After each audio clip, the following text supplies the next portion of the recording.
هدينا لطرق السعادة إذاعات ماجورا إذاعات دعوة إلى الخير تهدينا لطرق السعادة مؤسسها شيخ معاذ الصغير من تحلى بأخلاق الكرام الأجلة مؤسسها الشيخ معاذ الصغير من تحلى بأخلاق الكرام الأجلة. أعوذ بالله من الشيطان الرجيم. بسم الله الرحمن الرحيم. الحمد لله رب العالمين الرحمن الرحيم مالك يوم الدين. إياك نعبد وإياك نستعين.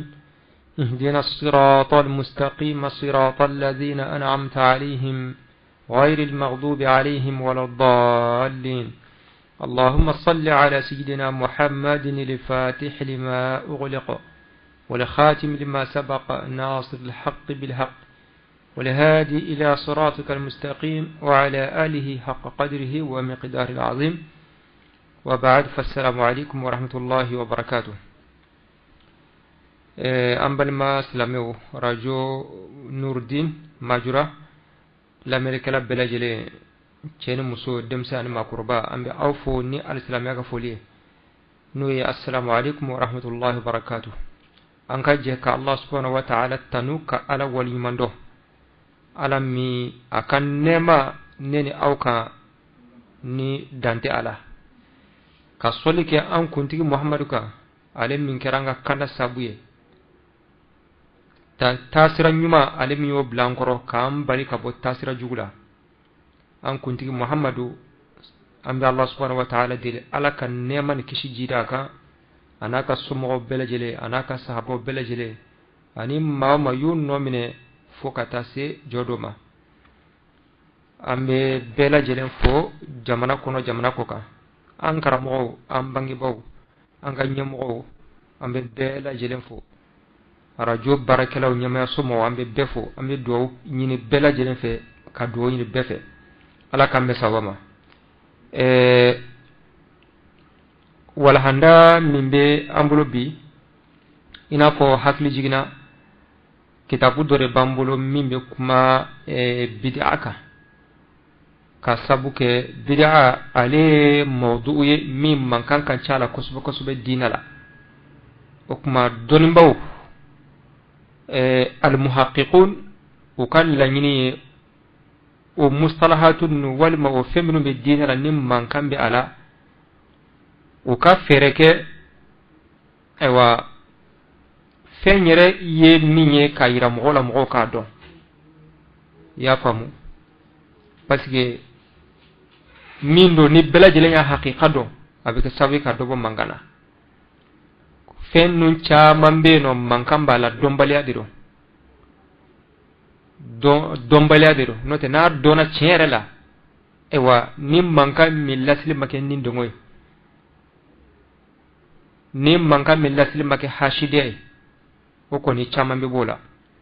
makitabu imbe kuma bid'a de ka anye sigi flake niye aywa sigi sabane alaka nen kun sabati ya rabbi cinyaka a fo cugo nyuma ala ko noya lame cugo nyuma ni fam cugo nyuma ala ko odi aw fanama faslu folo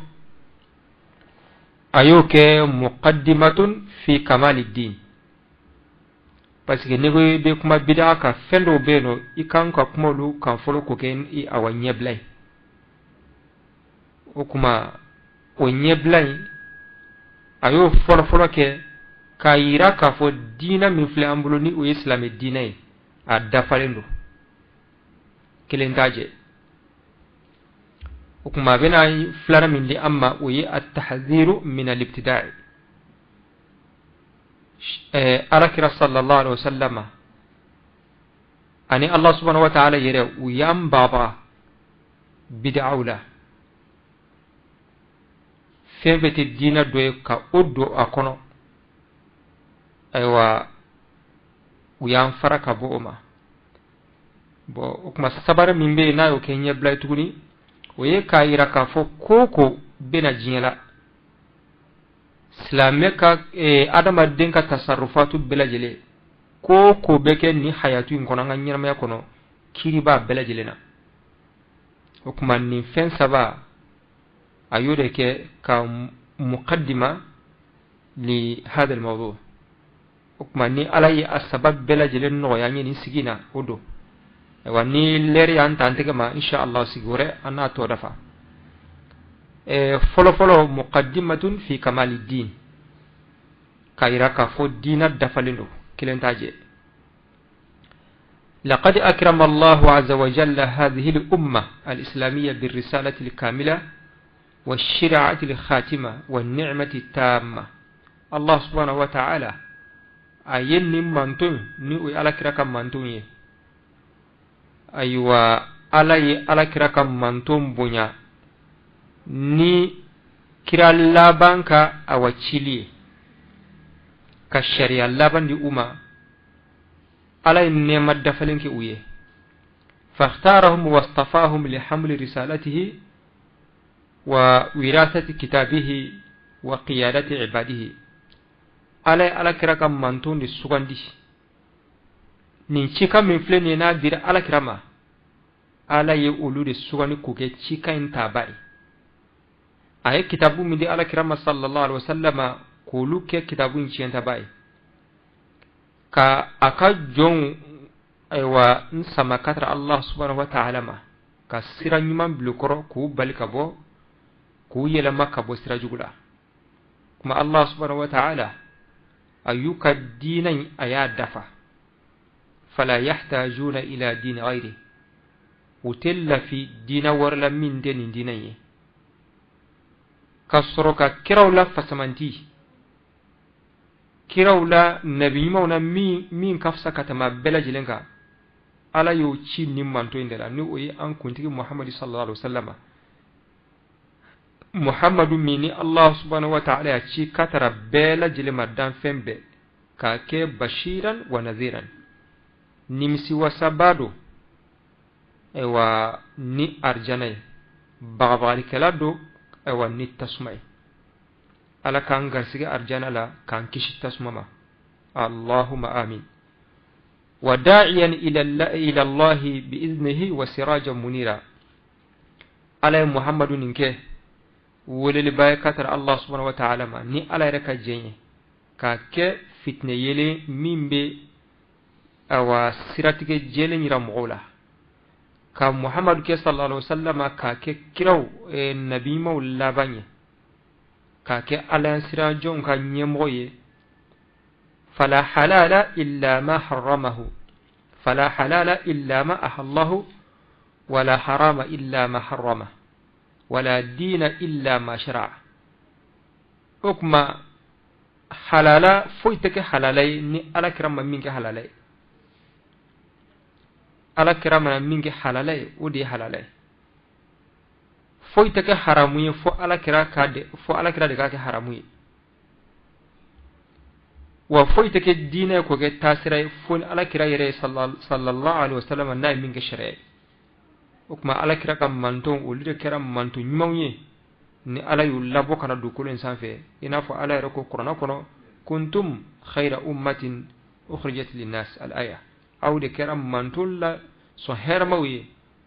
manton bela aw de kafsakat ma bela jelenga wi aw labo moye kam o kanda kata kata cien e wasirama mamina ni Allah subhanahu wa ta'ala na yedina dafa kaka kiraci katara umma ukma surlaka nema dafa uka فقال تعالى اليوم أكملت لكم دينكم وأتممت عليكم نعمتي ورضيت لكم الإسلام دينا أراكو قرآن بين كنو سبحانه وتعالى أكبي بدنينا ني أوكا دينا ني أدفع أوي ني كان نيما دفع أوكا وانجينا كسلاميا كي ديني أوي عبد الله بن عباس حبر الأمة إمام المفسرين عبد الله بن عباس على دوني نسبت لندي علما ala kira ka sahabaw doniba kankaran doniba sabatilew Abdullah ibn Abbas sembe ulula kira la Qur'ana doni be kira la Qur'ana doni aleko fi qawlihi ta'ala al-yawma akmaltu lakum dinakum ko ala ko Qur'ana kono ni aw ka dina dafawiye aleko ko wa huwa al-islam ko islamiyya de kodo ni islamiyya dafa foi ta jeble islamiyya sharia nana doni don foka dafa bi ko ni adafara akhbara Allah nabiyahu sallallahu alayhi wasallam wal mu'minin annahu qad akmala lahum al-iman fala yahtajuna ila ziyadatin abadan وقد أتمه الله فلا ينقصه أبدا وقد رضيه الله فلا يسخطه أبدا وكما كو على كراكي بريادي أن مؤمنو كافو علي لمن دفعوه وكما أتل في دور له فكتاج يولي على لمن دفع كدين دفع أتنا غسي أبدا على جنة dinai ufle dina minka ala jenani dinai ala ti dimi ma koro ma ni dina so mene ala ti dimi koro fiyo fokata jinyawli قال الإمام ابن العربي المالكي رحمه الله ابن العربي عليه مالك كا مذهبي دوني ما بالباي ابن العربي فنبي موكلون ده aleko ko al mas'alatu thalitha donc avec kuma ala ni aya min fleniye al yawma akmaltu lakum dinakum abeka kuma odeka boy masala damado fo ayan kunga ako al mas'alatu thalitha mas'ala sabana fi ma'na kamal din ala kile ka fo ko nyi aw ka dina dafawiye si dina en dafali courage meye dafa cuko jumay عليكم أنا أوكا كسبة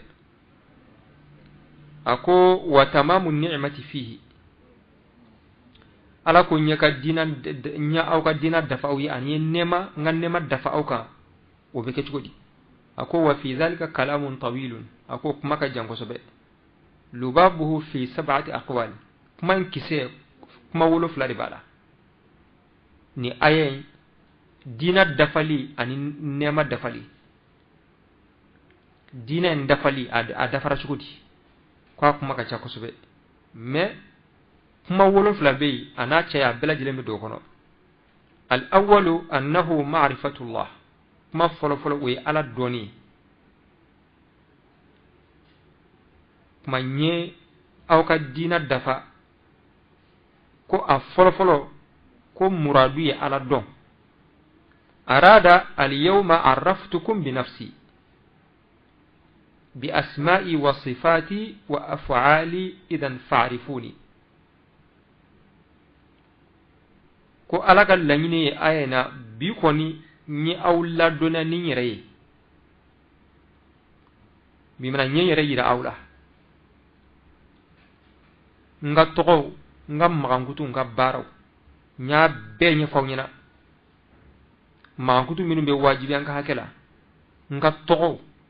nga bara nya bela jilenje awye o kuma sisa awye ndo parce que batu ay wani ala donte anafaka do ma ko ay kuma fule الثاني اليوم قبلتكم وكتبت رضائي عنكم لرضائي لدينكم فإن تمام الدين إنما يكون بالقبول ما فلنا كو ألاكو بي ني أو منه نينكا جين سبه أوكا كسابو كافل دينا من أنجيران الدينا ني وكما دينا دفلو بكري جميني ني ألا صوني لا ألا من الصمغو من كي منه وكما وكوريها دينا دفرا عليك دينا دفا فوي تاجي عليكو وي كما فلنا الثالث اليوم أكملت لكم دعاءكم كما سبنا أكروي ني أوكا دعاء دفا أوي أي استجبت لكم دعاءكم ودعاء نبيكم لكم ni aw yere ka duwawu jaabi wa alakira ye duwawu min ke aw ye ni duwawu jaabi ma ko ayen koro odi ka fo al yawma akmaltu lakum dinakum nya ko dina dafa aw ye ko koro ye ni aw ka duwawu jaabi nya jaabi dafalendi awma ثبت في الصحاح أن النبي صلى الله عليه وسلم قال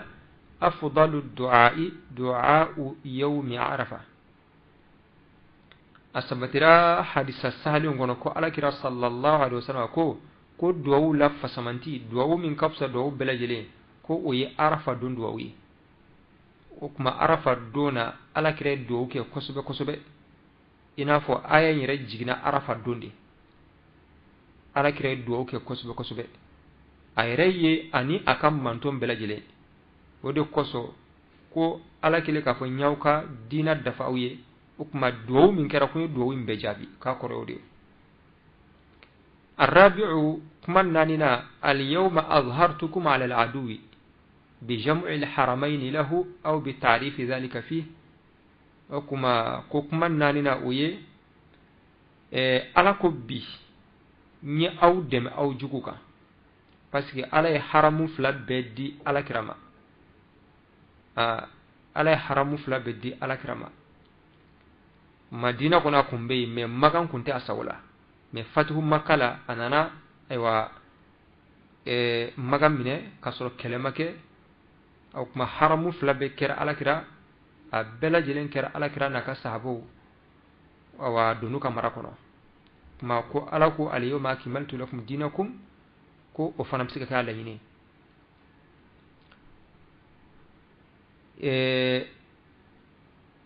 al khamisu kuma duruna al yawma tahhartu lakum al harama an dukhul al mushrikina fihi ma'akum falam yahujja ba'da dhalika al 'am mushrikun wala tafa bil bayt 'uryan ولا كان الناس الصنفين في موقفهم بل وقفوا كلهم في موقف واحد كما دورنا اليوم أكملت لكم دينكم كاكوردي ني حرمو ني سينيا أوي الحرم المكي السينيا الكافرتنا دو أكونبلي إنا فويرنا قرآن آية لا كافرتنا دو أكونبلي ودي كما hajjatul wada'i san kofe ma warema na hijila kan alkaba munumunu fa kasuru ye mu'minai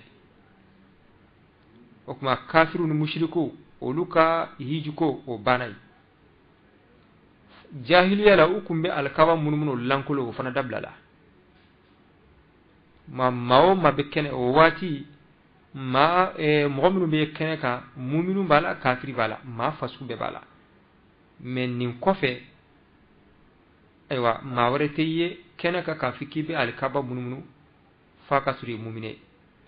kuma ko ayen a korobse ka ke ufnay haramun seniyara ka bo flanka fu yakoma ka bo aywa kafiri yakoma السادس كما ورنا اليوم أكملت لكم الفرائض وانقطع النسخ كما كروي بيكوني نفردو دفا أوي فردو واجبو ودفر بي فويتنا فراك بلي والنسخ فنا ككير دوغولي كدور بلا بلاسلا نيو باني وتنا كبلي كو فنا بسيكي آيان كروي السابع كما ولفلنا أنه بكمال الدين كما لين الدين يرد الدفرة فويتنا فراك بلي لم ينزل بعد هذه الآية شيء كفوي مجين آية كف بلي وذلك أن الله سبحانه وتعالى لم يزل يصرف نبيه وأصحابه أو يصرف نبيه وأصحابه في درجات الإسلام ومراتبه درجة حتى أكمل شرائعه ومعالمه وبلغ أقصى درجاته فلما أكمله تمت به النعمة ورضيه دينا كما هو عليه الآن وكما كل نيني دينا دفرة كو باسكني آية نكو في آية ورمجي وكما على الشريعة دي على كرانا كم منتوما دوني foka dafa ka se dana kuma dora tana faraka kuma la nyine min fle aw bulsa ayo so minade aw kana bla ina fo manton to yake cugumina olu farala ka butala don foka yila ma foka tunu dina mire diru ma foka tunu ka dora bla place la kuma fana fle ka aw ta dafalen dama aw ma aya so minade akana bla ka fo imne ble kuma ko ayi akoro yoye نعم وكفى المسألة الرابعة تجرو ابن العربي كما كندو أبيك كما آية لك دون أي مسألة سبنانجة دينا يرد دفلي ليني موي مثلا نانا متقولا أكما نكما نونا جمعين كجري أفلك كما ولون فلا مفو دينا دفلا كما ولون فلا ينا جمعين كجري أكوكو كلها صحيحة كابة سهلينو وقد فعلها الله سبحانه وتعالى على ان فول فلم بكسلموي على كرناك صحابوي فلا يختص بعضها دون بعض دوت كركرك دوتو بل يقال ان جميعها مراد الله سبحانه وتعالى دونك كون بلجلي كرول فلم فلك فو اين كرلا كون بلجلي على مرادي نيم بلجلي مفهموا اين كنا ونم بلجلن تحقيق لا نم بلجلن ثبت لا على كرناك صحابوي رضوان الله عليهم وسيدكو إلا أن قوله إنه لم ينزل بعده آية ولا ذكر بعده حكم لا يصح كم يفلق من فساك فون نيني آية لبين اليوم أكملت لكم دينكم كو دي آية لبين كو أو سهلنده كذاك مسألة مختلف فيها آية لابان جمعين دي جيغنا بو كما دمرو بالا دون باو نيوغنچه دو مغفان چامان بني مي الظاهر ويني آية اليوم أكملت لكم دينكم ما دورو بينو وفنا فولنو إنا فوبس حدث كتاب سهلون كنو دوكو يستفتونك قل الله يفتيكم دوكو آية دوكو واتقوا يوما ترجعون فيه إلى الله دوكو آية نعم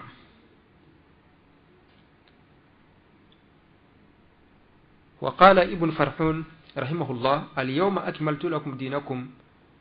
كو أليكو ابن فرحون كو ألاكي لك فني أو كدين الدفعوية وكما كو فدخل في هذا جميع مصالح العباد الدينية والدنيوية على وجه الكمال aleko ko jon kam masalha kan nafa ko belajile miye dina ko yo miye jinye ko yo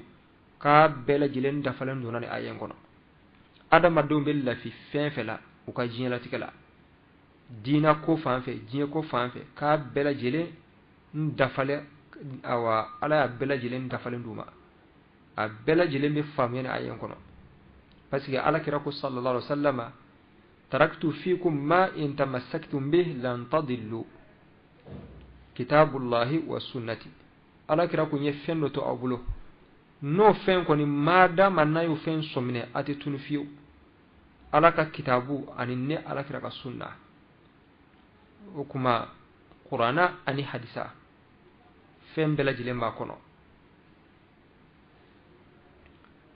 وكما ينكي nyebla forfuloy ka gira ka fo dina adafalino fo itaje parce que ni ko ke ibe kuma bidaka bo yoro dola fendo be no dabana maqawlula ni sosoli be don baw ni nyonche a bid'a yala wal ma bid'ate bo na do rawa fo ko dina dafara ko fo ite faraka bli o kama ayira ka fo dina daflon c'est vrai dina daflon a dafa ala dina dafa fo itaje mais dafa chugo jumendo wa fo de ka fam ya fo de ka fam نعم مما تقول التحذير من الابتداع شرعي أم بغبغة كان فرا بدعة ما دينا كوكراو أن كان يرمى جنالا لما أكمل الله عز وجل دينه أمر عباده المؤمنين أن يتبعوا ما شرعه في كتابه وعلى لسان رسوله صلى الله عليه وسلم ونهاهم عن اتباع أي سبيل غير ذلك ما من الله سبحانه وتعالى نايك الدين دفع أي مؤمنون يا مريا على مينغ الشريعة القرآن كنو أي مينغ الشريعة على كران نينك صلى الله عليه وسلم وكو أمني وكو بتو وكسرا بلا جلين كاتوي على كرام من مين دوما وكو منه أمانو فرق بومي مكو يكوتوي قال تعالى وأن هذا صراطي مستقيما فاتبعوه ولا تتبعوا السبل فتفرق بكم عن سبيله أي رولا كافو نيلني على كسيراي حال كون السيراي أتلينيدو أي تغو سيراي نقول سيرا مسمسني نو كافريا سيرا نو أكنا تغلو نوفي وبين فرافراني أويه كالا كسيراي كاتوي سيرا مسمسني نو فيلبانتيا سيرا نو نا تغو تغرا أو نوفي أبنا يلما كابو على كسيرا كبيو كوبلا ما أو كانوكي قال المفسر القرطبي الإمام القرطبي ني تفسير تيجدو وافقا أدونا تفسير القرطبي عليكو وهذه السبل تعم اليهودية والنصرانية والمجوسية وسائر أهل الملل وأهل البدع والضلالات من أهل الأهواء والشذوذ في الفروع عليكو ni aya min filaniye ni alako wala tattabi'u subla akana siraw batu ko sira nunu yahudi ya be do akono chrétien ya be do akono kafirin finya no ye jo batu ni awa tasma batu ani fenworo batuli min te alay o be do akono ani ta sira jugu belajile ani bid'a mo ani filibantiyaw nindungo ani awa silame doni ma sabatlo me tasira mi ngay bo blakata idamata kasoro dalu shiti bul ala ko bela jele mi don kono ko bela jele mi don kono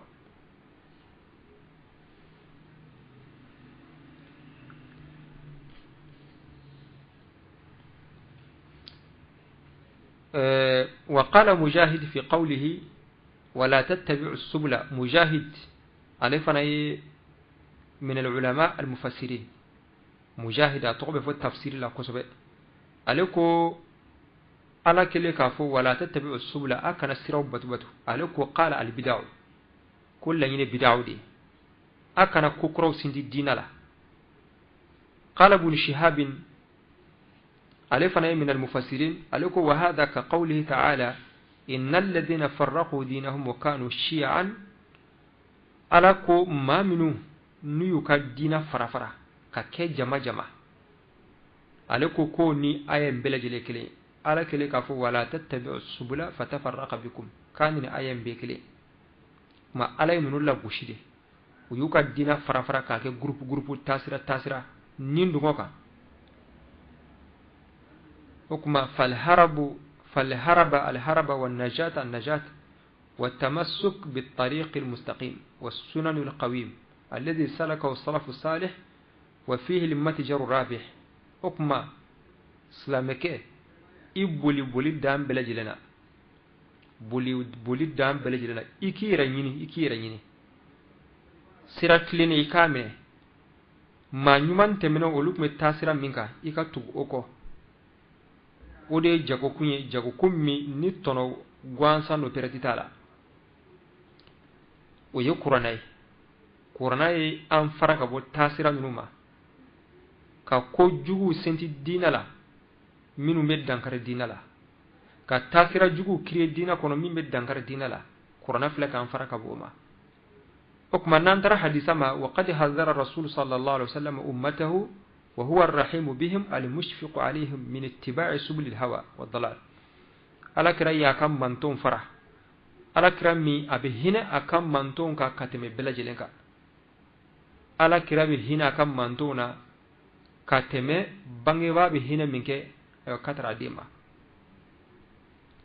ala kira ayet tiri ci sendola ayet tiri jankelen ci ka klaka tiri mise manum bla kirala ayet tiri jankelen ntige ka klaka tiri mise manum bla aywa akirala kini fe anu ma fe ثم قال هذا صراط ربك مستقيما وهذه السبل على كل سبيل منها الشيطان يدعو إليه ثم قرأ قوله تعالى وأن هذا صراطي مستقيما فاتبعوه ولا تتبعوا السبل فتفرق بكم الآية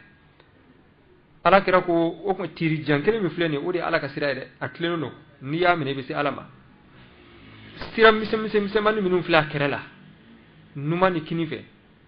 o ye shetana ka sirawi o ye nindungo sirawi wa sirawo sira be no shetana ro siglembe o be mo wole katra siraima ya famu o kuma sira jankele ni sirawo mise num bela jilen farayoro la shetana ro siglembe ni sira jaymine kibeta furro ni sira meseni ndo ma wa do fa ayi ibita fanyu me fa ayi ninte ta yan fe donc abi boy ka sira jaynga a misale ayina fo sisa ni mam ye karwane sira mine kibeta karwane iwaro ko ni fili ko ndo law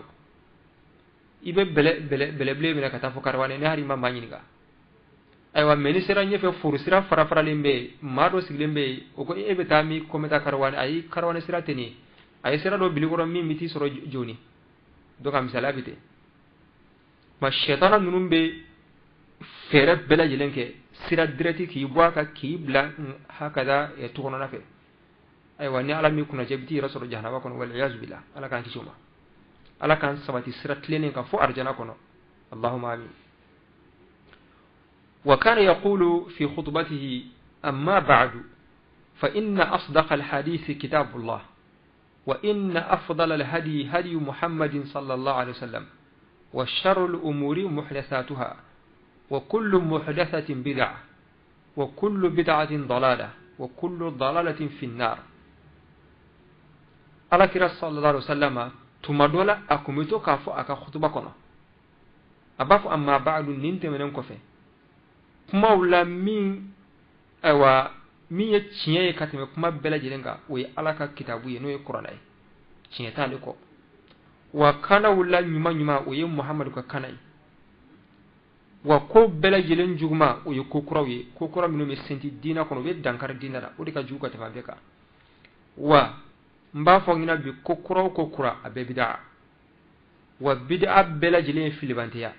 wa filibanteya bɛɛ lajɛlen bɛ tasuma la hadisa in asahaledo mais fo ka bo wa kullu dalatin fi nar doko ewa o sahalende bo ni aje temine ni ala kira ka kuma kandi asahalena kumito ka fo aka khutuba la wati dola bo ni hadisaine famu chugo juguya kama ambe ka kuma mawdu min kasanu we bid'ah ko caman dona kono ikhtarata la habil bin habil ko be firkira cinya do ala kira yan farka bo bid'a ma bid'a be dankar dinala nga fo bid'a yere ga famu de ina fo ala yan farka bo flanga fo yala ka kila ga fo har ni muhammadu yere kunye flanga fo yake ale ala kuma ka bara be cinye la in ashrakta la yahbatan amaluk wala takunana min al khasirin tiɲɛ do filankafoya man ɲi ni maa o maa sara filankafoye fura wɛrɛ t'a la jahanaba kɔ a tɛ yafa inna allaha la yaghfiru an yushraka bihi wal iyazu billah nga tiɲɛ do filankafoya man ɲi an kan ka adama ala ka jɔn fara ka bɔ filankafoya ma mais f'i ka filankafoya yɛrɛ dɔn dɛ min ye filankafoya ye min tɛ i k'o dɔn n'i m'o dɔn i b'a bɛɛ fereke i b'a bɛɛ ɲagami i bɛna taa dɔ kɛ kafiri ye lahara donna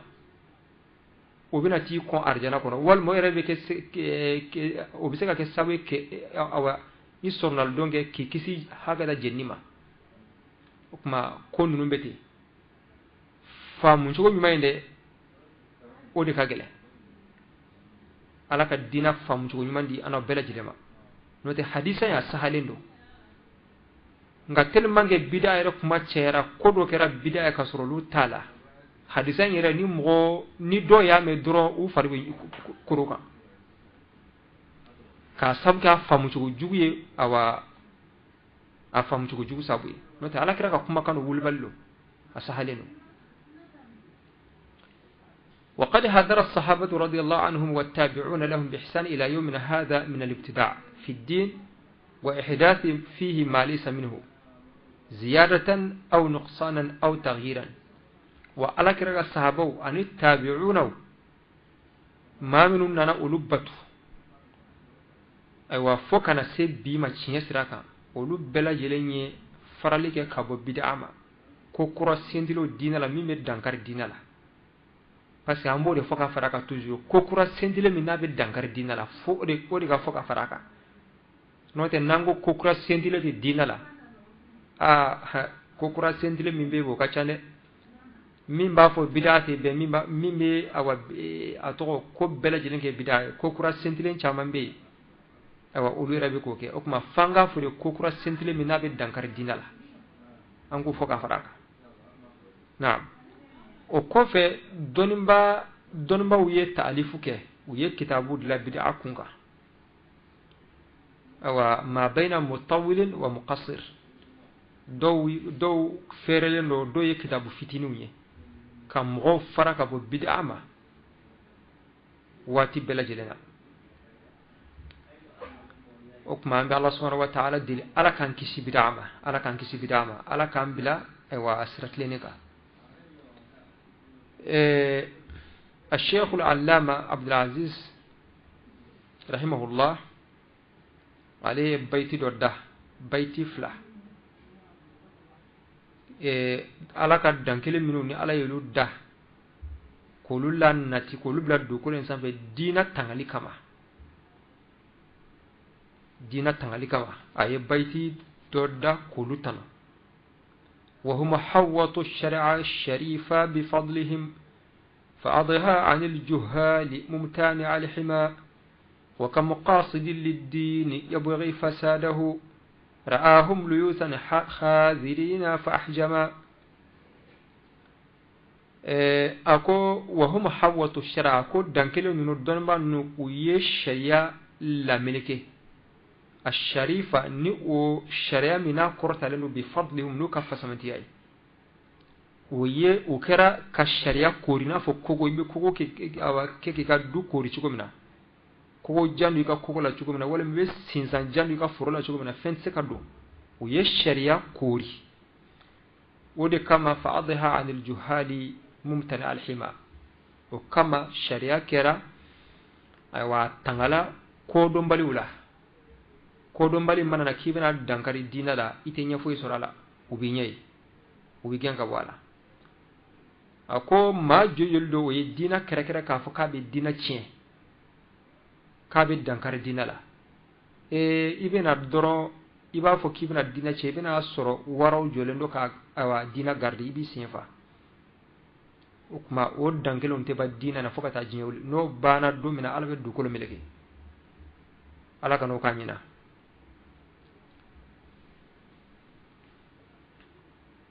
وكما أنبي الله سبحانه وتعالى دلي على كم سببما كما نبلا سبنا كما نقول نبلا فلانة كتحذير من الابتداع نبلا سبنا وهي الإجماع على عدم خلو نازلة على حكم الله تعالى كايرا كافو بو كوكو نابك دكول إنسان في كيربا بلا جلنا فويته كافو أو كيرته منا comme kuma en fokunye toujours nyabla do kokura minum beno na kunte no kakoro kokura minum beno na kunte ala kira kilela wala ma kunte sabo kilela olube toyinte wa la ate toyinte kiri be fem bela jelena don ba bela jelen bena uka لما كانت النصوص الشريعة على كثرتها معدودة محدودة وكانت الحوادث والنوازل والمستجدات لا تقع تحت حد ولا تحصر فتعد فقد أجمع العلماء على أنه لا تخلو واقعة عن حكم لله عز وجل بنياجة من الشريعة نسي منوننا كافيون كيف ودونينو ودان دونينو نو الكتاب والسنة mais kokura minum bena mashito dado depuis sahaba yere oliyo ye folo fendo kera olu tilela ala kira tilela o kunte u ye ijtihadu ke ka kiru awa ku ukiru nyine minu nana sahaba ko fe tabi'una olu fana nana kukura do ye o kunte sahaba ko lela jango ala kira furu o kuma beke tende kana dongo dungoro kukuraw de bena min kunte o te ban o kuma wode kama donma bena ka fo o kuma fenfe na beke nyinama en kono ate to eno ala ka kiribe bulaka ala ka kiribe bulaka imma tasrihan aw talmihan fenfe mbi adama dinga vi kono la adama dinga nyinama kono la kiriba bela jelena kenaka walima korli be ke katrama walma bita sura qaida do be boka bla qur'ana kono walma hadisa kono femba ere sura kono me jone bo famu doni baaw wote bela jele nga bare uye dalu jmen fo ola ka fo fem bela jelen kiribe fem bela jelena Allah subhanahu wa ta'ala ko ma farratina fil kitabi min shay ala ko amma farati qur'ana la foi fem be ba kono ala ko tuguni wa nazzalna alayka alkitaba tibyanan likulli shay ko anya qur'ana jigi ikam muhammadu ka ke bangili fem bela jele abi fem be nyefo ala ko tuguni qur'ana kono wa laqad sarrafna lin-nasi fi hadha alqur'ani min kulli mathalin ko awnye yelema likenin qur'anen kono kabini talib bela jelena bo o ani o aya nyogona ukata ma ko bayira ka fo fem bela jelembe qur'ana kono fembe sarahatan aw talmihan ajelen ba kono walma korli kera katrama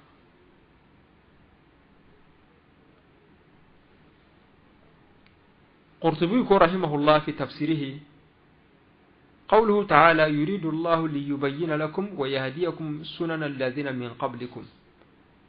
عليكم الله سبحانه وتعالى كلك فكرنا كونو على بفه كا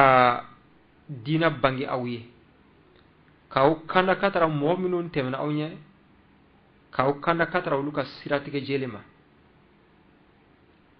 aleko ay li yubayyana lakum amra dinikum ala be fe kawka dina kori bangi awye wa masaliha amrikum ani awkan nafa aka hakada aka maslahaku wa ma yahillu lakum wa ma yahrumu alaykum ko minu be daga awye ani ko minu be haramu ya awka bo aleko ko bayira kafo summa qala wa dhalika yadullu ala imtina'i khuluwi waqi'atin an hukmi lillahi subhanahu wa ta'ala ko bayira kafo okuma fenfe na beke kiri babele jidena foite lankulenya kafo ala ka kirila kafo ni fenfe ne kirita ala yoto ayi ote kiri be fenbe la jidena okuma huwa minhu qawlu ta'ala ma farratna fil kitabi min shay ma farratna fil kitabi min shay ama farati ka foito kitabu ngono. وقال القرطبي أيضا رحمه الله في قوله عز وجل ما فرطنا في الكتاب من شيء أي في اللوح المحفوظ أما فرطي كان ينفيكو كتابين كنا كتابو جمين كنا كله المحفوظ فإنه أثبت فيه ما يقع من الحوادث في بكاء له المحفوظ كنا وقيل أي في القرآن دو فنقول لين كتابي كو قرآن دوكو كتاب من فولين في الآية كنا كو قرآن دو أي ما تركنا شيئا من أمر الدين إلا وقد دللنا عليه في القرآن إما دلالة مبينة مشروحة وإما مجملة يتلقى بيانها من الرسول صلى الله عليه وسلم أو من الإجماع أو من القياس الذي ثبت بنص الكتاب ما دوكو لين ما فرطنا في الكتاب من شيء كو كتاب كو قرآن يرددو كو كما لين فين دينا كوي أما شي تويتي وانسا فو أني أدلو يرى قرآن كونو كابلا كنكا كا ولا بلا جلي ما فامو walima ka bakurma fo maintenant sisan a walanwalali o bɛ alakira bolo alakira bɛ sɔrɔ k'a walanwala i n'a fɔ fɛn caman bɛ yen nɔ kiiriw la même alabatu kɛcogo la a bakuruma fɔra kuranɛ kɔnɔ de alakira de y'a walanwala seli kɛcogo a fɔra an ka seli mais seli bɛ kɛ cogo di seli waatiw fɔra k'a bakuruma fɔ mais ka tafasilu a ɲɛɲɛ o minɛna joona alakira sallallahu alaihi wasallam walima ijma'u dɔnnibaw ni min ma fɔ k'a jɛya o tuma dɔnnibaw b'u jija olu bɛ ijtihadu kɛ ka kiiri ɲini fɛn na aw min alqiyas walima u na fɛn dɔ suma fɛn dɔ ma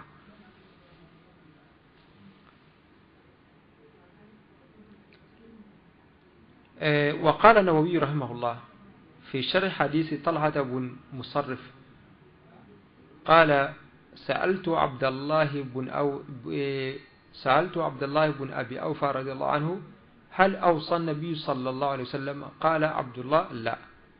فقال طلحة فلما كتب على المسلمين الوصية أو فلما أمروا بالوصية قال عبد الله أوصى بكتاب الله عز وجل نعم قال النووي رحمه الله أي بالعمل بما فيه نووي يلا منا هنا عليكو مصرف دينا نو يطلع تك حديثي كو على كرا نينغا اي عبد الله بن ابي اوفى يوري نينغا يل على كرا وسيكوا على كرا فاتو تلا اسكا وسيكه ina fo korona ko wasika ke cogo mina ni mo me fatu ka wasike bon ala kire wasike wa abdullahi ko ayi tala to ko okuma mude kama ni wasi nayo wajibi islamoka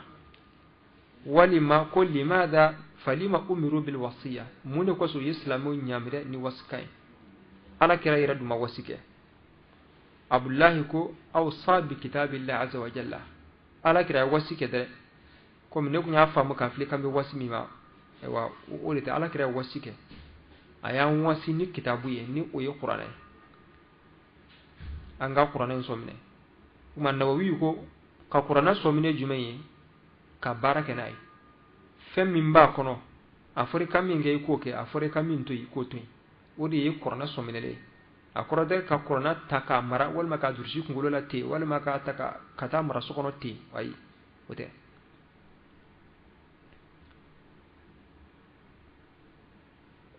وقد قال الله تعالى ما فرطنا في الكتاب من شيء أما فرط كتاب لا فيلا هو معناه أي أن من الأشياء ما يعلم منه نصا ومنها ما يحصل بالاستنباط فهم بيبي قرآن كنا كوكما قرأي فنو بينو أولين نسجل من قرآن كنا ولون نسي جلم باكونا ني يريو كالندري بو فام مي فندو بينو يحتاج الى فهم دقيق فكاسرو فام يدو بلا فام ميم غامسي يرا دي بسكو استنباطو يرا دي بسكا اجتهادو كو بوكورنا كونا نوتي بيتوي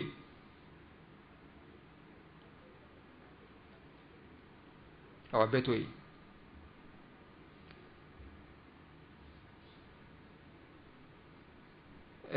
وقال عبد الله بن عباس رضي الله عنه لما اشتد بالنبي صلى الله عليه وسلم وجعه قال ايتوني بكتاب اكتب لكم كتابا لا تضلوا بعده فقال عمر بن الخطاب رضي الله عنه إن النبي صلى الله عليه وسلم غلبه الوجع وعندنا كتاب الله حسبنا فاختلفوا وكثر اللغط فقال صلى الله عليه وسلم قوموا عني ولا ينبغي عندي التنازع تجر كايرا كافو قرآن من فلني أدفلون فين بلاجلين باكونو هل سا أبي كوري لا سبتي abdullahi ibn abbas de ko kuma mina ni ala kira ka bana na gelera ala kira ko aina ni awa papier mena u nyamara ko fendo sebe naye fen so mine ate filifio umar ibn khattab ko ale ko ala kira ka bana gelera ala kira ka bana gelala ma hino ko so ni alakira ko kitabu mi bambolo ni o yi qur'ane o bambo alakira ate se ka fuki rasenga kibe dore sebe fembe la jilame qur'ane ngono o ma nyogo soro do yi umaro ko hakila indefa do ma awaso mankangiri yara doni alakira ko ayta ka bungoro o manka nyogo so ni alakira ka hadratula bo ni wa hadisa min fleni do yen ninke buluma dayre ka umaru ke janfantiye ka umaru ube umaru dogoya ube adafiye fo ko alakira sallallahu alaihi wasallam ko akume feka ali ibn abi talib ga khalifa ya de sebe ko umaru yo de don ko balam ne alakira no che o te kinye umaru ya famu de umaru alay hakili dama an nyogomadi mo chamama umar ibn khattab umar ibn khattab ba don ka fo alakira tena fo sebe mi awa min de shari'a ko alay famu ya dama uma pour que ka ko fegen alakira ka kuma alakira kana resenge wal ma bisaka ka sirana alakira bina fendo sebe fen la batulu bina kuka wajibi u kana na dese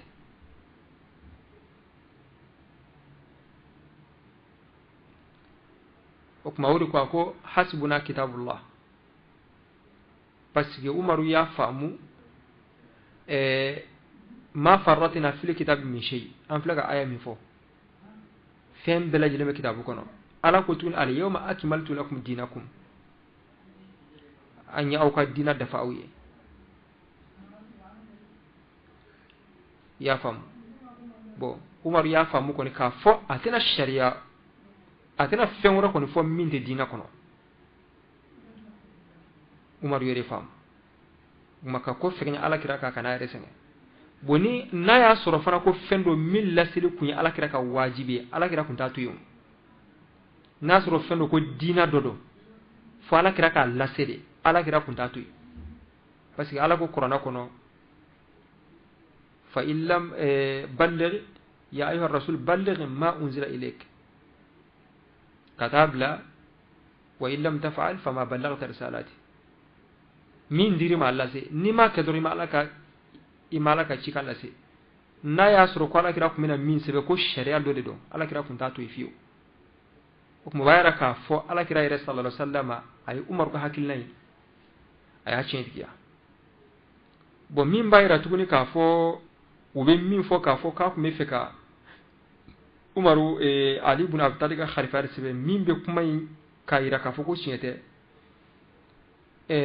abe bukhari kon al muslim حديث عائشة رضي الله عنها قالت قال لي رسول الله صلى الله عليه وسلم في مرضه أدعي لي أبا بكر أباك وأخاك حتى أكتب كتابا فإني أخاف أن يتمنى متمن ويقول قائل أنا أولى ويابى الله والمؤمنون إلا أبا بكر رواه البخاري ومسلم واللفظ له عائشة كو على كراكو عليما أكبنا له أبو بكر أولي إفا أني بلمك أولي كنا من الكتاب دو سبع من اللتر دو سبع كاداما parce que hakilna mena la mesira moro kanana mena jorado di Abu Bakar ma ya famu akakenga khalifa ngo fe mesira nim fatura mo wore kanana yu place nata do bena fo nere nakaka nere nakaka ako waya ballahu wal mu'minuna illa Abu Bakar mais Allah te son fiu mu'minu te son fiu fo Abu Bakar ni hadisa sahali ni me Bukhari kono abi Muslim kono okuma ni mbayra ka fo ala kira kuma fe kan ni sebe me kuma mina ni mankan cara doye Umar ka kene ndefa do ma defa okuma ala kira go zena akobe awira bulo me ala kira ro ko ni dale mbala ale kan danyini ni ala sona abe tahqiq wa do ngerati okuma be min fo de qisan nun kono nube feka ala kira ka sahabo dogya kirkanyala umaru nunu kaira ka fo umaru ye ali janfa khalifa ala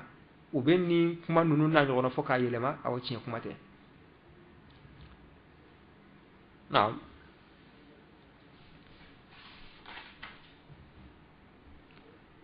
alakira sallallahu alaihi wasallam kuma min a kun bɛ fɛ ka Muaz bin Jabal ci ka taa Yaman a ko Muaz ma i bɛ kiiri tigɛ cogo di ni ko dɔ nana i bɛ kiiri tigɛ cogo di i bɛ kiiri tigɛ ni mun ye a ko n bɛ kiiri tigɛ ni Ala ka kuranɛ ye ni ma sɔrɔ kɔnɔ dun a ko alakira ka aw hadisa sallallahu alaihi wasallam ni ma sɔrɔ kɔnɔ dun a ko ashtahidu bi ra'ayi wala alu n yɛrɛ bɛ n jija ka kiiri ɲini ni n ka faamuya ye ka kiiri ɲini fɛn na n t'a to yen ten fadaraba rasulullah sallallahu alaihi wasallam sadirahu alakira ye Muazu disi gosi a ko alhamdulillahi alladhi waffaqa rasulillah lima yurdi rasulullah sallallahu alaihi wasallam ay ala tanu ala miye aka kira benzema o kuma Muazu kan kuma kan a jar ala kira filiste me baraka ni qur'ana ni nesi jelen soro kono ni ma soro kono hadisa ni ma soro hadisa kono me o ma nyerbe ijtihadu ke nyerbe njija ala famuya min dia awa qiyasu na nyono mbe ko suma nyoma ka ko jete mine foka kiri soro feena ala kira ko o jara ala kira o kuma yin fokun jume kaira ka fo kuma fion fe be adama dinga nyama kono kiri ba bela jilena abbe kiri sabatleno nassan nesila walima awa ijtihadu sirafe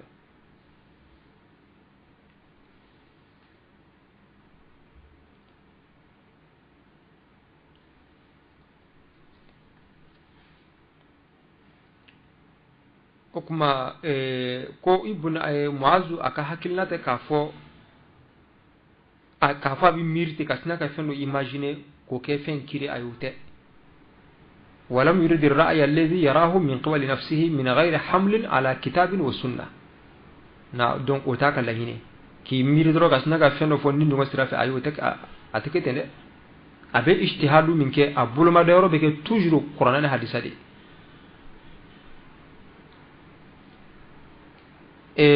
sahabo u ye ijtihadu ke ala kirare kan nyina mayala ala kirare kan nyina mayala u ye ijtihadu ke ka kirini awa fewna femnu numo nesi jelen soro qur'ana la walima awa hadisa gono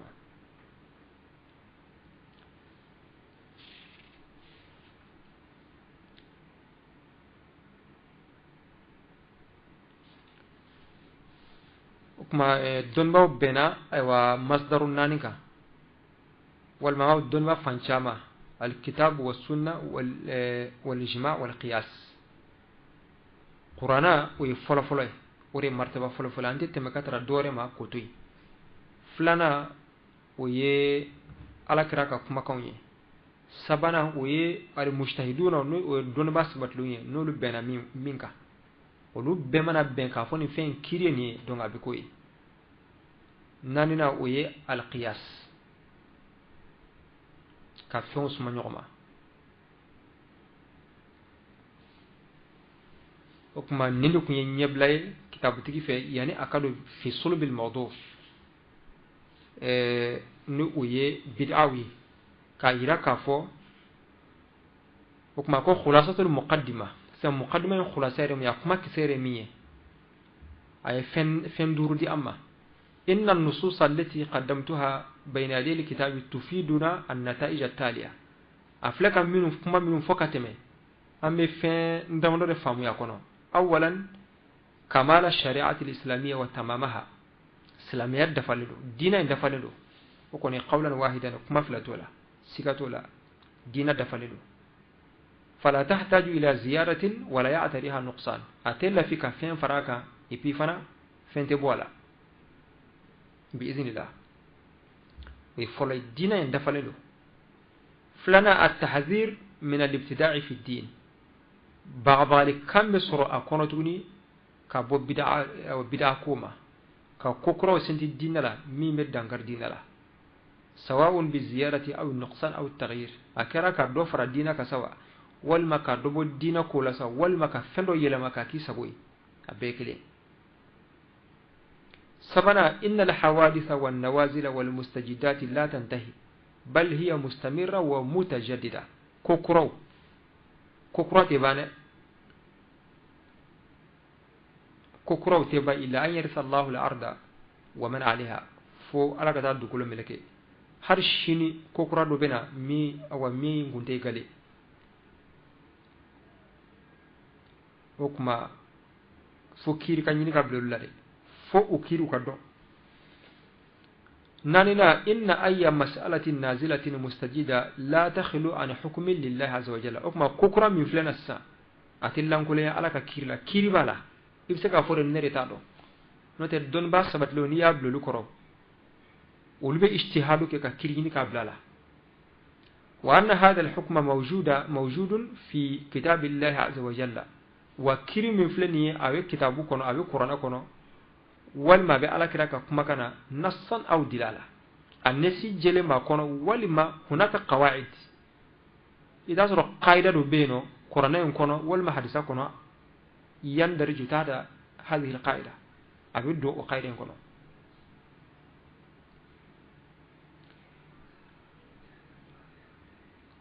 ode kama ngo hari ijtihadu don mo be ijtihadu minke utake ukum feteon buluma dayro de bula o be buluma dayro jumenga alkitab wa sunna an talaq alqiyas وما إلى ذلك دورنا مشروعية الاجتهاد لعلماء المسلمين كايرا كافو هل سا دون مو أدغالو كا اجتهادك يا فهم فمنو ني نس جيلن تالا قرآن لا والما حديث لا سراب بولو mais betere a kasoro liman lahu ahliya mo mi sero niveau ma ire ka ijtihadu ke ika famu yama na mindi me ka barake nay okuma kuma minu foraka teme niya alla surumay wa niya alla surumay dina dafaleno kele flana bagawali be akono ka bo bid'a kuma sabana ko kurate ba fendo bena toujours min kunte wa o kokura fefe fleniye wa kiriba bela jilena masira be donba sabat lombolo minu sira ijtihadu ma uka ijtihadu ke kuma ambe bitablano insha Allah ambe Allah subhanahu wa ta'ala dili ala kambe sawbama anka fotaw ananga ketawla ala kan nen kun sabati cinyaka ya rabbi ambe bela jilen fo ambe Allah subhanahu wa ta'ala dili ambe samya mina alaka jibarkalenda ma halbi alaka jibarkalenda ma awa senake fenno ala kunya ya rabbi ala kunya اللهم إنا نسألك زيادة في الدين وبركة في العمر وصحة في الجسم وسعة في الرزق وتوبة قبل الموت ومغفرة بعد الموت وعفوا عند الحساب وأمانا من العذاب ونصيبا من الجنة وارزقنا النظر إلى وجه الكريم ربنا آتنا في الدنيا حسنة وفي الآخرة حسنة وقنا عذاب النار ربنا لا تزغ قلوبنا بعد إذ هديتنا وهب لنا من لدنك رحمة إنك أنت الوهاب اللهم صل على سيدنا محمد وعلى آل سيدنا محمد وسلم والسلام عليكم ورحمة الله وبركاته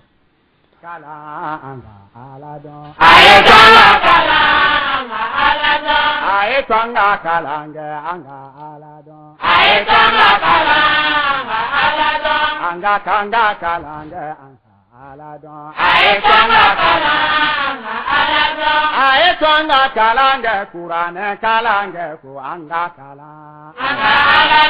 ayetonga kala ahadisa kalange ku anga kala ayetonga kala sele suran kalange ku anga kala koni kibe ala sebe ala tirafe wani makala koni kibe ala sebe dina kuma fo wani makala